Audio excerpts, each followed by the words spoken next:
যারা আমার মতো ওটস দেখলে উল্টো দিকে দৌড় মারো, আজকের রেসিপিটা তাদের জন্য। এটা যে কতটা টেস্ট আর কতটা হেলদি সেটা আমাকে বলতে হবে না, তোমরা এটা ট্রাই করে নিজেরাই কমেন্ট সেকশনে এসে আমাকে কিন্তু জানিয়ে যেও।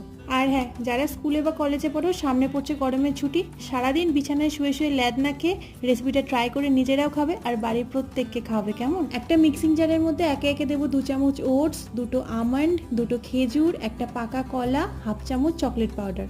ব্যাস, এইবার এতে হাফ কাপ জল দিয়ে মিক্সির ঢাকা বন্ধ করে ভালো করে এটাকে ব্লেন্ড করে নিতে হবে। তোমরা চাইলে এটাকে 10 মিনিটের জন্য ফ্রিজ করে তারপর এটাকে ট্রাই করতে পারো, এতে খেতে আরো ভালো লাগবে। আর যেহেতু এই রেসিপিটাতে কোনো গ্যাসের ব্যবহার নেই, তাই গ্যাসের সামনে দাঁড়িয়ে ঘামারও কোনো সিন নেই। খুব সহজেই 5 মিনিটের মধ্যে বানিয়ে এটাকে তোমরা নিজেদের ব্রেকফাস্টে অ্যাড করতে পারো। আর যারা ওয়েট লুজ করতে চাইছো বা পিসিওডি আছে, তারাও এটাকে আরামসে নিজেদের ডায়েটে অ্যাড করতে পারো। স্মুদিটা কেমন লাগলো তা আমাকে অবশ্যই জানিও। তোমাদের প্রত্যেকের কমেন্টের আশায় আমি রইলাম। টাটা।